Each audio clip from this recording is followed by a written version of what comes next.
Nous sommes ici devant les bâtiments de la BAPA. Je m'appelle Michel Dillien, je suis pilote instructeur, je suis passionné d'aviation depuis que je suis enfant et je vous propose de vous faire découvrir ce que font les passionnés d'aviation. Alors je vous propose de me suivre. Venez!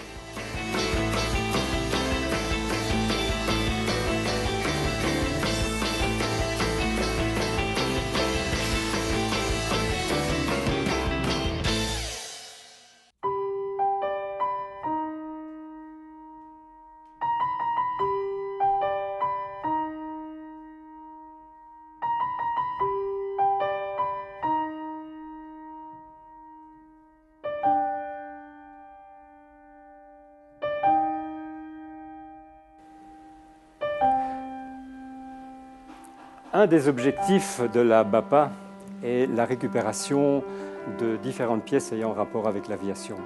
Alors, le principe est simple.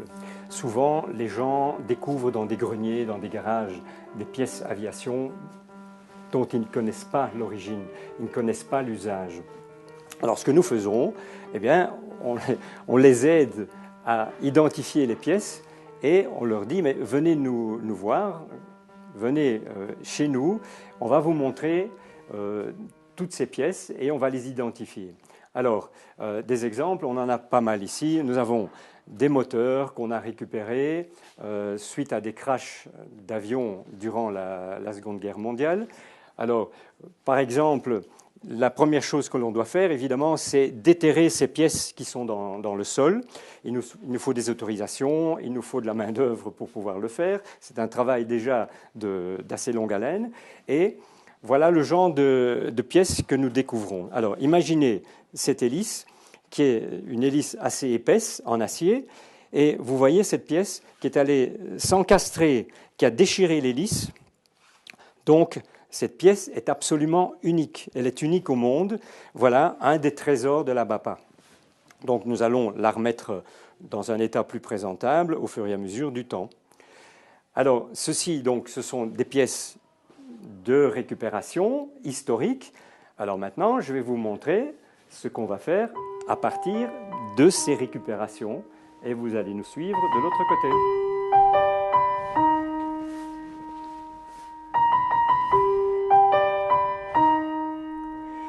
Une des pièces typiques en cours de restauration, c'est ceci, c'est une jambe de train, un train d'atterrissage. Alors voici l'aspect avant, tel que cette pièce a été récupérée. Et voici ce que les bénévoles de la BAPA en ont fait.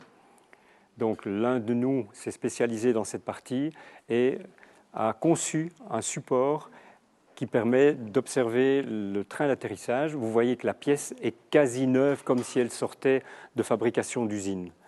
Alors la particularité, c'est que grâce à cette pièce, on va pouvoir déplacer le support et aller le montrer à l'extérieur.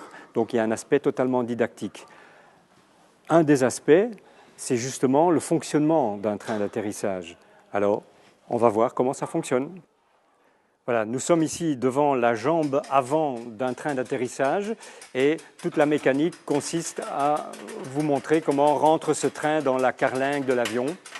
C'est un simple jeu de levier, ce qui permet à ce train de rentrer en quelques secondes. Et alors maintenant, nous allons continuer la visite et je vais vous proposer d'aller voir la carlingue du B-25 en cours de restauration. Et je vais vous présenter les acolytes qui s'en occupent. Donc il y a Eric et il y a Thierry. Le train d'atterrissage que vous avez vu vient du bombardier Mitchell B-25. Nous sommes en train de restaurer ce compartiment, qui est le compartiment bombardier. Le bombardier est aussi un homme d'équipage, qu'on appelait ainsi, parce que c'est lui qui visait et qui larguait les bombes. Alors, l'objectif est donc de le restaurer dans les couleurs d'origine le plus proche possible. Les recherches ont été faites pour avoir le vert parfait. Et ici, je suis en relation avec un musée pour pouvoir obtenir les couleurs extérieures exactes. La restauration a pour but de le rendre le plus authentique possible Et c'est la raison pour laquelle même les erreurs de rivetage sont conservées. Seules ne sont réparées que les vandalismes et les coups qui ont été portés à l'avion lors des transports successifs. Effectivement, cet avion a été fabriqué par des dames, dont Rosie la riveteuse, ici, dont nous avons conservé l'image symbolique, We Can Do It. Ce sont ces dames qui ont fabriqué ces avions. Elles avaient 2 ou 3 semaines de formation et puis elles devaient produire au moins 2 à 3 000 avions pour la production et pour l'effort de guerre. À peu près une centaine d'avions sortaient par mois de leurs mains.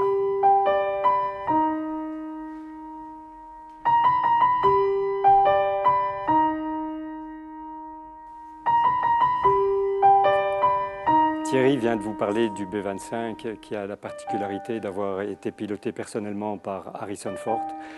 Et on va passer maintenant, on va faire une transition entre les avions métalliques dont nous nous occupons à la BAPA vers les avions en bois. C'est une autre époque, c'est une autre technique de fabrication.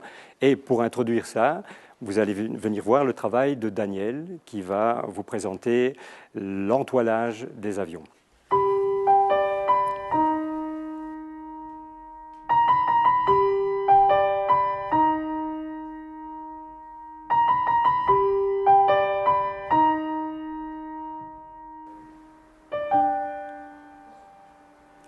Je procède à un entoilage dit à l'ancienne sur une gouverne de poux, c'est-à-dire que tout du long, je vais procéder à une couture au demi-point de croix avant de poser un biais cranté et passer au DOP. Il s'agit d'une gouverne pour un pou du ciel du début du siècle dernier et vous allez d'ailleurs en voir un à l'étage qui est muni de la même gouverne ou rudeur déjà terminée.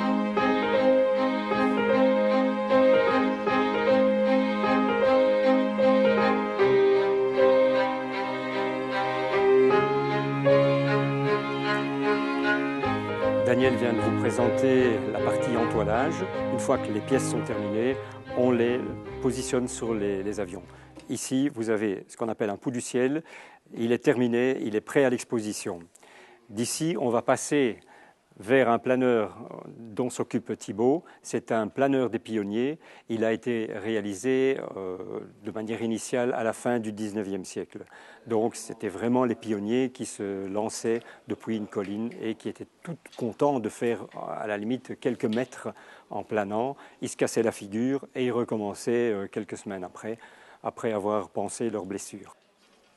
Ben voilà, moi je suis en train de terminer la rénovation de tout le câblage du planeur Sablé et Chanut qui, selon notre président, date des alentours de 1890.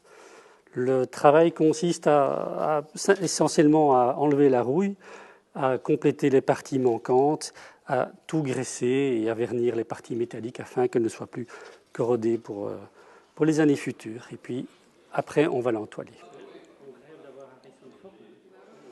Le planeur Chanut a la particularité d'être un planeur à main, c'est-à-dire que le pilote, à l'époque, le soutenait à la force des bras, il n'y a pas de roue à cet appareil, et se lançait du haut d'une dune avec le vent dans le nez, et il faisait des vols en atterrissant dans le sable, des vols qui duraient 3-4 secondes selon les conditions, pas plus. C'est vraiment un appareil des tout débuts de l'aviation, de l'époque des frères Wright et même avant en fait.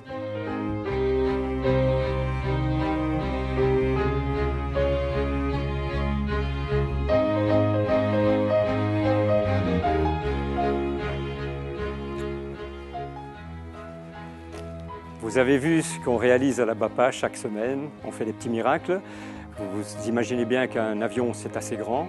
Le jour où il faut les exposer, eh bien, on est un peu à l'étroit ici. Donc on a besoin de nouveaux locaux pour pouvoir s'agrandir. Ça c'est un premier aspect. Le deuxième c'est que vous avez pu comprendre aussi que nous avons besoin de bénévoles qui viendraient nous aider. Ceci est un excellent tremplin pour les jeunes qui voudraient se familiariser avec les métiers de l'aviation, travailler le bois, travailler le métal et devenir des spécialistes de l'aviation. On en a besoin. Donc, vous êtes les bienvenus. À bientôt.